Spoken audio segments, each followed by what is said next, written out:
In the mania of Final Shape, Episode 1 Echoes, Act 1, released this following week, and I've seen some confusion as to what, it is, and what you actually do. So let's talk about how Episode 1, Act 1 works. The first thing to know is that certain steps of the quests that you are going to be getting are shared across your account, but other steps are not. So, better than nothing, I suppose. The first two steps of the quest that you are going to get, or have already gotten, are already done because the witness mission came out and was completed. First, you are going to do Mission Meteoric. This is the intro mission to the episode. Nothing too crazy here except the laser reflection game that you're going to play, but it's not really that hard to figure out. You just got to bounce the lasers off the walls to hit all of the targets. Then, we're going back to the helm for a debrief, and the next mission, which is to complete Arena Breach Executable, and then go back to the helm after you've done a run. Arena Breach Executable is your episodic activity, consisting of a few different encounter designs that mostly revolve around killing stuff with some other objectives thrown in. For example, the arena towards the top end of the area with the Cyclops spawning in require you to kill them and then stand in their pool to gain a buff that will enable you to shoot the, for lack of a better term, data fruit off of the data tree. You'll see purple fruit looking things to shoot down. Another encounter on the lower end of the area will have you standing in geysers to fill a meter to spawn data. Just be aware that the geyser will kill you if it pops and you are standing in that area. Collecting enough data allows you to dump it into the thing, where you deposit data, which gives your team a 30-second buff of some kind, improved ability regeneration, a cool thing when you do something with a particular element, that kind of stuff.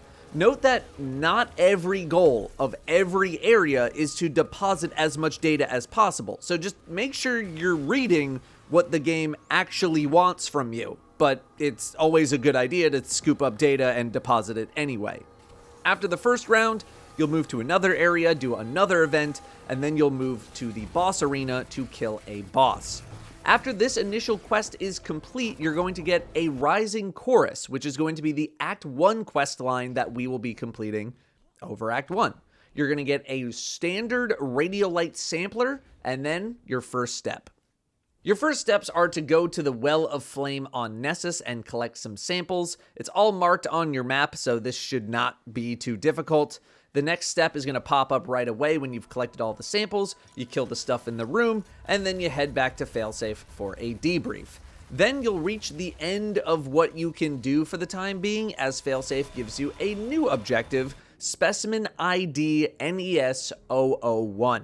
This was in my Abandoned Quests tab on Failsafe for some reason. I'm guessing it's because I switched characters in the middle of this, so if you switch characters, check there. The samples you just collected are going into a bin similar to that of Season 21's Season of the Deep. You remember how you dunked fish into the aquarium? It's the same thing here. You dunk materials into the Radiolite Bay in the helm. 200 grams worth of materials gets you some loot, and at the start you can hold up to 1,000 grams. Failsafe then gives you a piston hammer for hitting Vex assimilation pistons in Breach Executable, which is how you get more samples. Samples are found in a similar way that you found planetary materials. They're just on the ground, they're marked on your HUD, and you should absolutely throw on a material detector mod in your Ghost if you don't have it on already. We have access to 3 different materials right now. I'm guessing we get more as the season goes on. I don't think the different materials actually matter right now either, just their quality when you pick them up. Like white is 10 grams and green is 25 and blue is 100. I've only seen the Vex assimilation piston appear after the second encounter in Breach Executable so far, and I've run this a few times already, so my current assumption is that it's only after the second encounter, but it might show up after the first. Either way, you need to use the hammer to hit the piston, and that will spawn a bunch of extra materials for you and your team to gather. Do this before going to the boss. It's basically free loot for doing so. And I'm sure you need to gather for triumphs and all that kind of stuff anyway. Do not just go straight to the boss. Finding the piston can be a little annoying because it spawns in multiple spots, but look for a pretty tall, white, glowing tower type thing coming out of the ground. Once you know what you're looking for, it's not really that bad to spot, but if you don't know that it's there and you don't know what to look for, you will very easily drive past it because it looks like just part of the environment. Materials can also spawn in outside of this piston mechanic. Just, search around on the ground and note that all material is shared. If one person picks up a material, it's given to everyone. So don't fight to be the person to pick up material. Just pick them all up and you will get everything that everybody else gets. After that step, you will collect a bunch of data and hit a piston one time, and that will conclude this quest chain, which brings you up to speed for the very first week. The other thing that you're going to be getting is the encoded log quest, which gives access to the Enigma protocol, which is another episodic activity. In order to unlock it, head to the Well of Echoes on Nessus, and inside you're going to see a bunch of Vex and Vex cubes. Shoot the cubes, shoot the Vex. I think you know the drill here. Kill the Vex. You shoot the cubes to remove the Minotaur's shield. The cubes will be hiding behind walls and stuff. If you don't see them very visibly, just run around a little bit, and eventually you'll find them behind the pillars and the walls and the things. Then you're going to jump down a big hole, and you're going to find the Enigma protocol activity. This one is much different than Breach Executable and requires a lot of speed. You get 1 minute on the timer to start, which is extended by shooting these gold, diamond, crystal things, and by killing archival timekeepers that might spawn in, but you're rarely going to have a ton of time on the clock. I think the most I've ever seen is like 3 minutes in my runs. Now, it's just going to be a lot easier for me to show you where these crystals are to extend your timer than it will be for me to narrate every single one. So I'm just going to let the footage play here, maybe sped up a little bit so you can see what's going on in between platforming sections.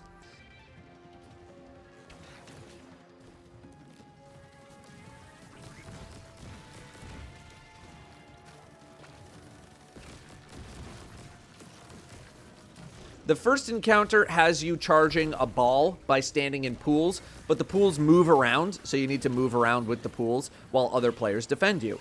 Once that is locked in, you dunk in the ball, and then you use the launcher to progress through the next couple of platforming sections while you continue to shoot crystals along the way.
The next encounter is where you need to destroy immune harpies by throwing a charge at them. These drop from highlighted enemies that will eventually spawn in groups of 3. You'll then proceed down a sparrow section and launch yourself into a portal at the end. From here, you can choose to just completely reset the instance and go back to the start, or you can continue through the portal and start section 2, which is more of the same. Shoot crystals for time, you have more encounters, etc., etc. Longtime players may recognize some of the spaces from the Infinite Forest and Season of the Splicer. I'm going to let the footage play here as well while I finish the video out.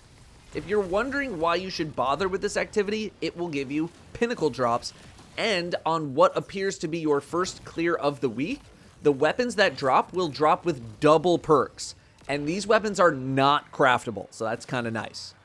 Obviously, some things are subject to change depending on whenever you watch this video. There might be new things, there might be new paths in certain activities. If there are enough changes, I will make follow-up videos as I feel I need to.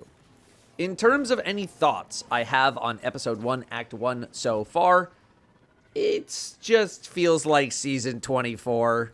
Perhaps the shift from seasons to episodes will be more felt over the long term, but right now it plays very, very similar to a season, if not downright the same. I personally wasn't expecting a huge shift in content delivery going from seasons to episodes. Like, I didn't think, like, oh, time gates are gone and we're just gonna get everything all at once. But, like, I think many others were anticipating a bigger shift and thus were let down a bit more than I was. I thought what we got was pretty on par with the seasonal offerings we're used to. I don't have any strong gripes about what was actually delivered, but I think others probably have a bit more to say than I do, and I think people are also still riding the high of Final Shape right now and haven't even really interacted with the first episode yet. But first impressions, yeah, it's just kind of feeling like Season 24 at the start. So, anyway, thanks for listening, and enjoy the rest of me hunting down these crystals.